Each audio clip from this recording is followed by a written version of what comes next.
Bill, welcome back to the X22 Report Spotlight. Thanks for having me back, Dave. Thanks for being here, and let's start off with the Brexit. We know the people had a vote. It was a referendum, an advisory referendum. They have not enacted Article 50. The Parliament, the EU states countries did not come together and vote the UK out. Where is this going? Because right now, nothing's really changed. I mean, we see the central bankers using a lot of excuses for this, but where are we going with this Brexit, and what's your take on it? Well, my opinion, first, I think Brexit is going to lead other nations. You're going to see a referendum in Italy in October, I believe, and now you've got the potential of referendum in France, Netherlands, even Belgium. It's basically a signal that the populations, there's major discontent, and secondly, it shows the non-cohesiveness of the EU, and I think it will lead to a breaking up of the EU eventually. Now, not necessarily because of Brexit, but because of what that leads to. It'll lead to other nations leaving.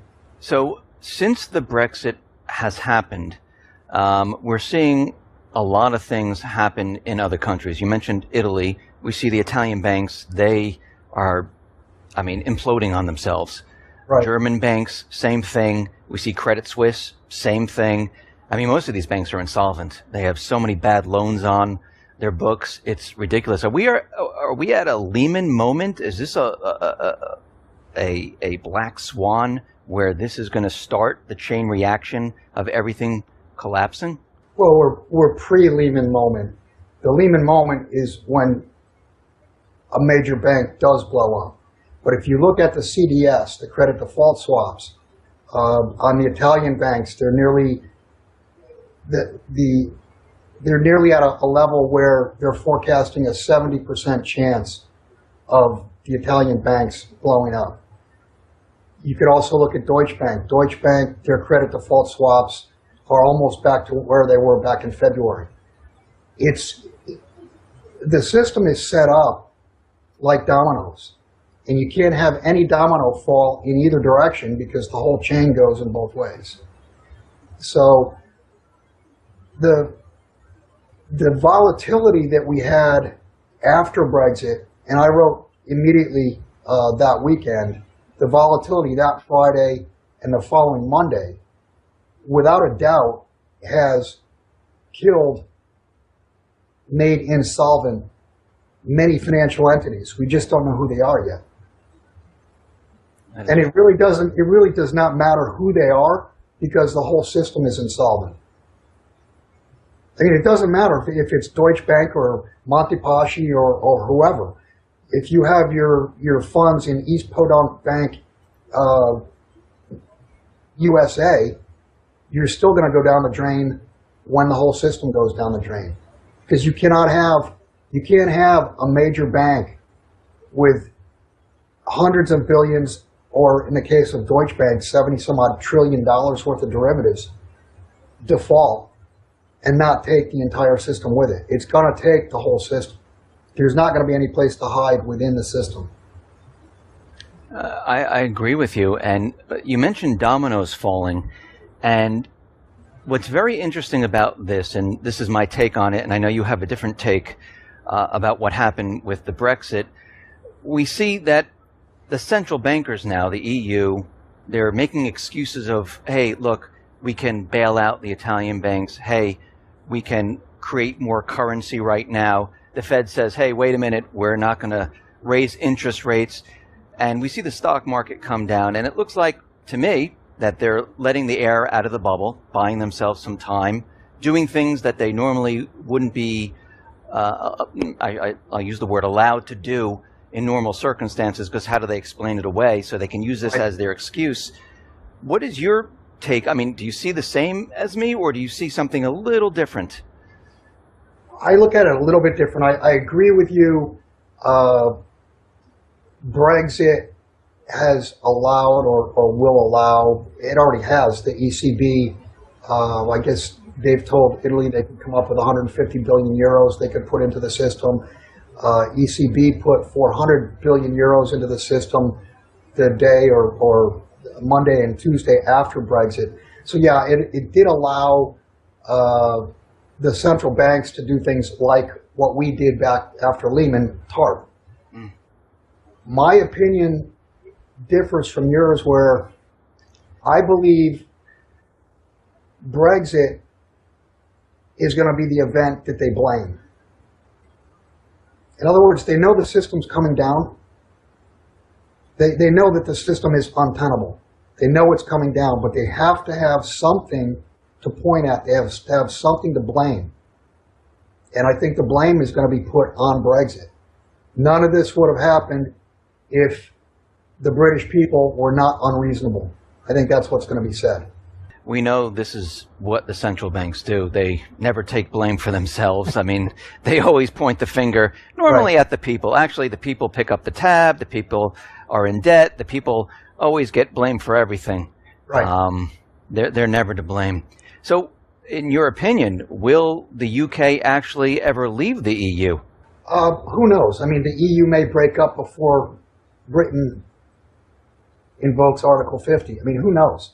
It's kind of meaningless to wonder whether they, whether the Brits leave, don't leave, because whether they invoke Article 50 or not, there's going to be other referendums, assuming the financial system holds together up until even October, up until the Italian referendum. You're going to have the French referendum. More than likely, you'll have one in Netherlands, in Belgium. You're going to have other countries, vote to leave. You may even, it's even possible that Germany votes to leave because they don't want to foot the bill. They're going to be left holding the bag. So why would they want to stay as the center pole of this tent that everybody's, pulling on them because they're actually supporting it? You know what's very interesting is that there's a lot of talk coming out of the EU how they want to create this EU, I'll use the word empire, superstate, where they want a EU army. They want to be separate and apart from NATO. They'll work with NATO, but they want to control their own forces. They want to go into Africa and bring on more nations into the EU. And then yesterday I talked about the EU having their own border patrol, which would be released to countries if there are problems with refugees in the country. Where are they going with this? I mean, are they saying, okay, listen, we know this is happening, but we're going to become stronger from this? Or is this just all talk? I think it's a pipe dream. I don't see that as even remotely happening. The EU is going to shrink and fall apart. They're not going to become an empire. They can't. Financially, look at it from a financial standpoint. They don't have the wealth. They don't have the stability to do it. It's not going to happen. The only thing that makes me worried is that central bankers never go down without a fight. And I'm afraid they're going to pull something out, and it will be something that we have not even expected to happen. And it will probably be war. That's generally the MO is they create war. Interesting. Speaking of central bankers, I just read this morning that Ben Bernanke is going to be in Japan next week and meet with Kuroda and Abe. That will be very interesting. It very well could be the beginning of what they've talked about all along, is helicopter money. And for those people who don't understand what helicopter money is, what do you mean by helicopter money? Well, it's basically just, it would amount to depositing money into the masses' accounts. Maybe the term helicopter money comes from dropping money out of helicopters for the people, or to the masses. Right. Basically, what it does is it destroys the value of whatever currency is being dropped out of the helicopter, and it creates inflation. So how is And this going to help the situation? it won't. I mean, I'm not the one suggesting that they use helicopter money, but the central banks believe they have to have inflation, and in essence, they do have to have inflation to make the massive debt that's already built up payable. The debt's not payable. Right. It's gonna be a default one way or the other. Either the debt doesn't get paid, or the currencies around the world collapse to small percentages of the value of the purchasing power they have now in order to pay the debt back. So there's going to be a default one way or the other. It's either an outright default or currency devaluations. You know what's amazing about all this? We hear the central banks talk about, negative interest rates, the helicopter money, QE.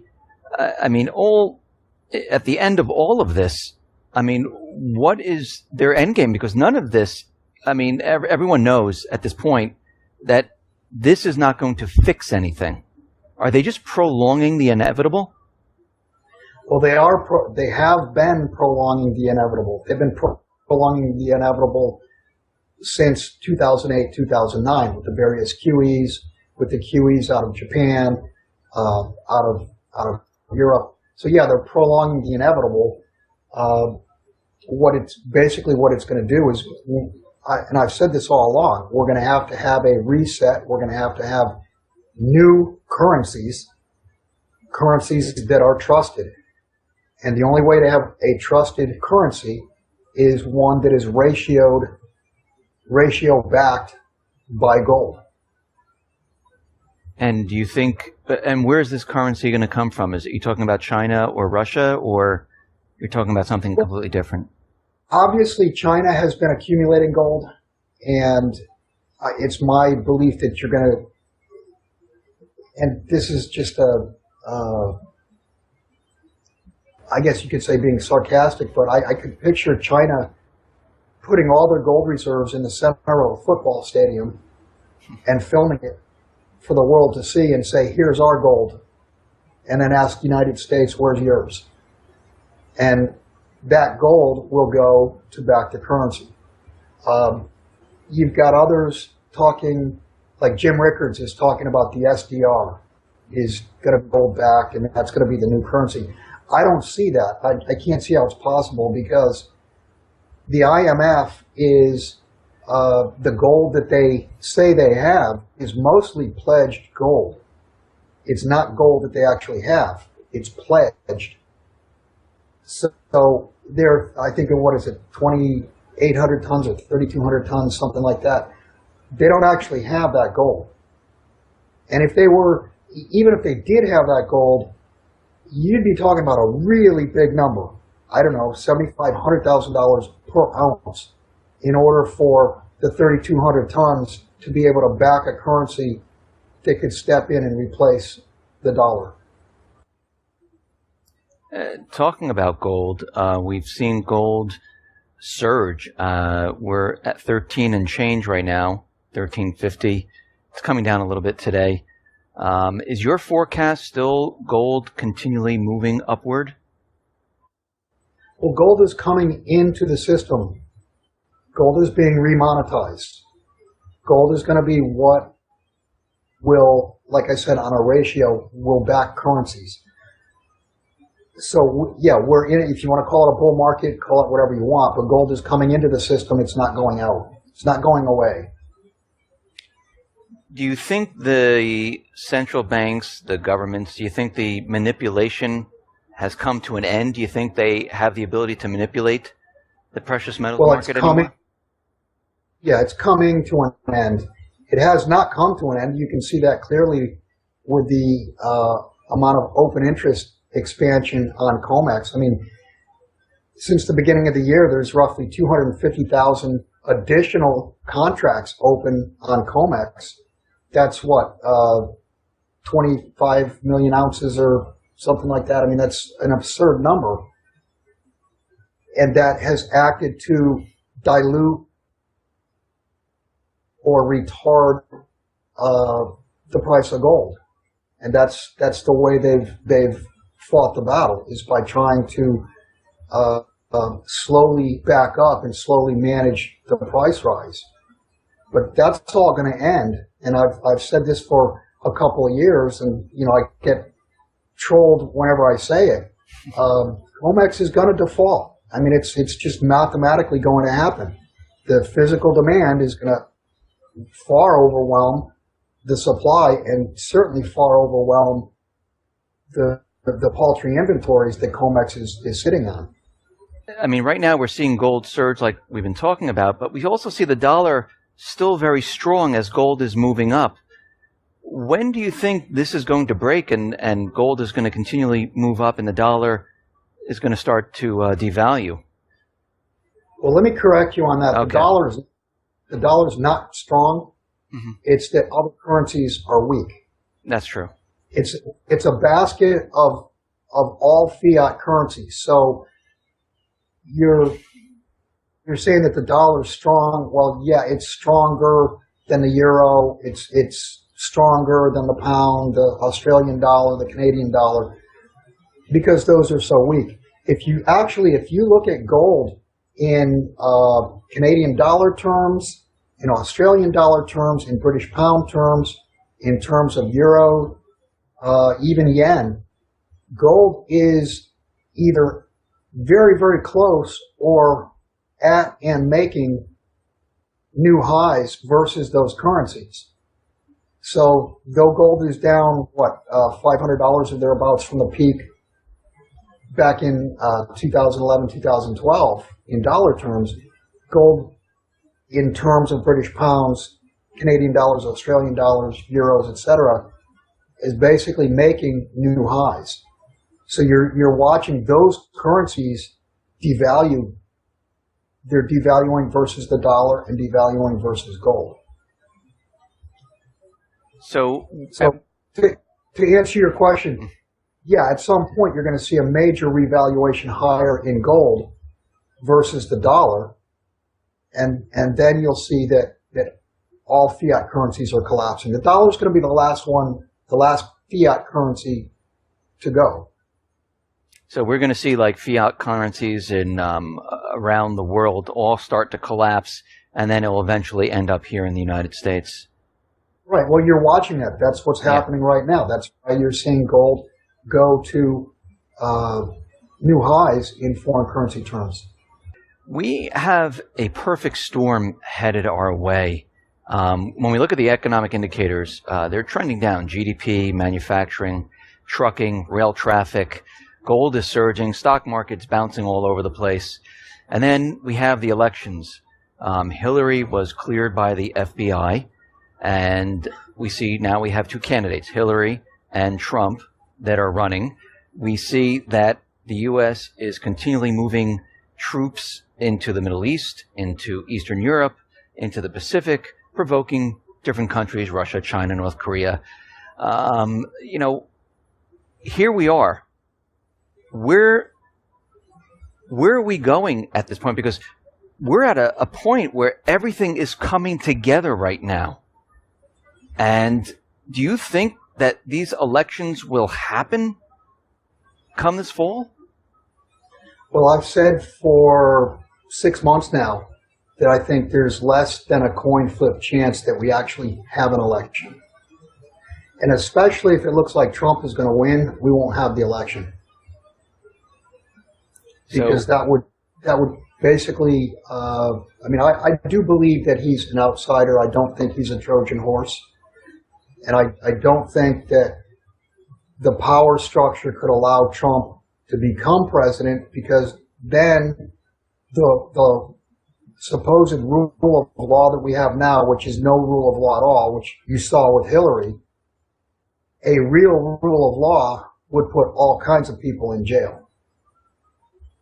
Yeah. So to answer your question, no, I don't think there's, I suspect that there's better than a 50-50 chance that we don't even have an election. And I do believe that you're going to see financial markets collapsed prior to the elections, the U.S. elections. And what will stop the elections? I mean, is the president going to say, okay, the economy's collapsing, we just need to postpone the elections right now? Is that what you're saying? No, what I'm saying is, how could you have an election under martial law? Oh. If we're under martial law, how do you have an election? If you've got riots in the streets, how do you have an election? You can't. I mean, that's where this ultimately goes. This is a credit bubble it's collapsing, and when it does completely collapse and credit freezes up, and I've said this multiple times, distribution is going to break down. And when distribution breaks down, even if you have $100 bills in your pocket, Walmart's not going to have any goods to sell you.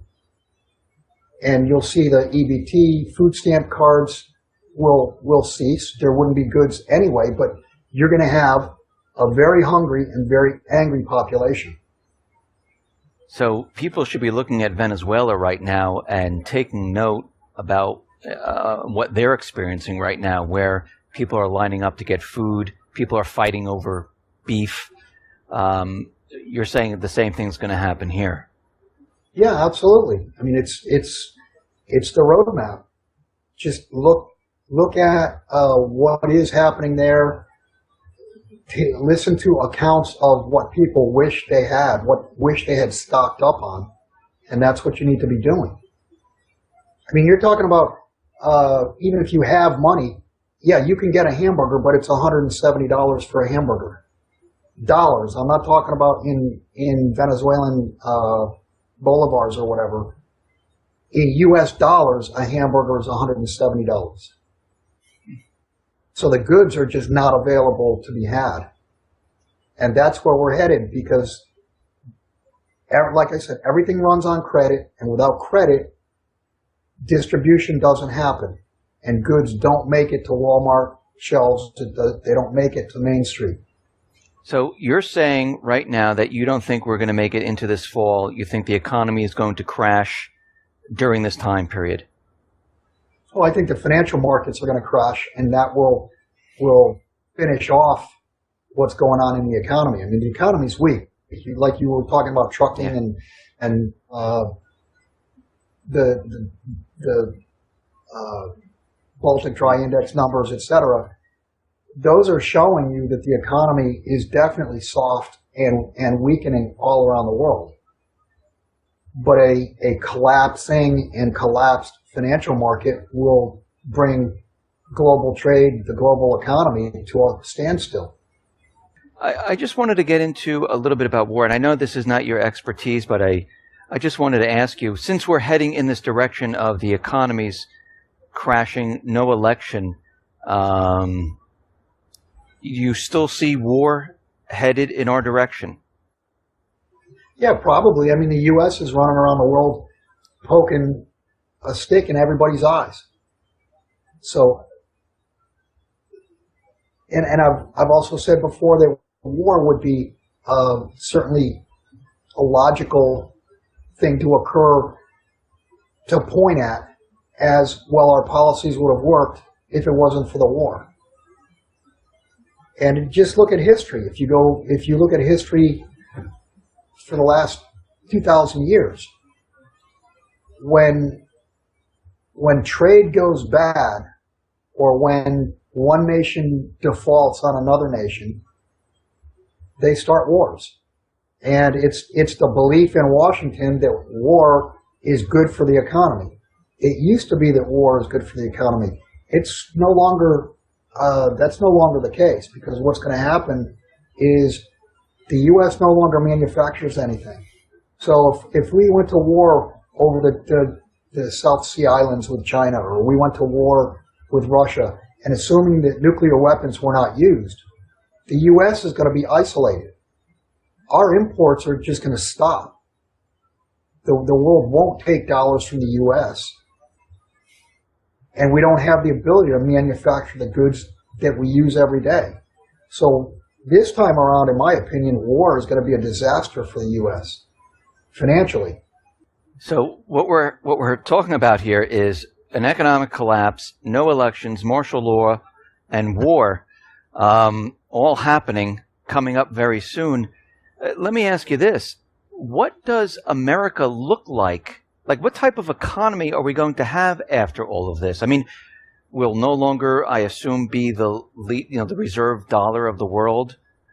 So what type of lifestyle are Americans going to have? Well, obviously, our standard of living is going to drop. And in the worst case scenario, go watch the movie Mad Max. I mean, that's certainly a potential.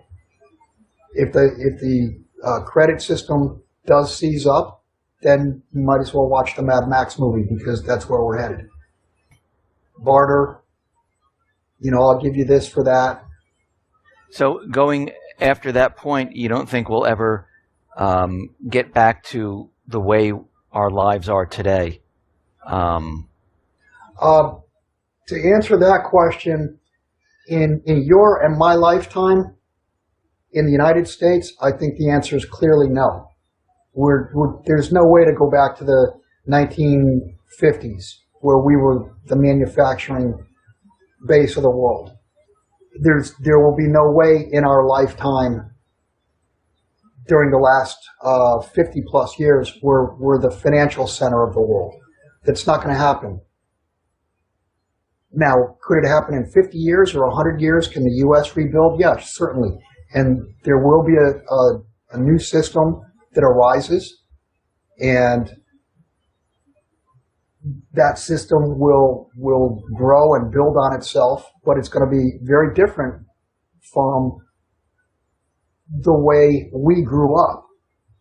We grew up, whereas the U.S. was pretty much the leader. We were the leader of the world. We led the world in so many different areas. We're being leapfrogged. And we got fat, we got lazy, we took on too much debt. We didn't work hard. We're not manufacturing. We're not doing any of the things that made this country great to begin with. And speaking of, that brought to mind, Trump would make America great again. Think about the amount of people in the U.S. that don't work. That live on food stamps, that live on welfare, you're talking about over 50% of the population now takes. And just go back 50 years in the 1960s. Welfare, unemployment, things like that, those were supposed to be stopgap measures. They were supposed to help the person out who was down on their luck until they could stand on their own 2 feet, go back to work, or whatever. Now, food stamps, welfare, entitlements has become a way of life. I mean, there are families that where the kids grow up learning how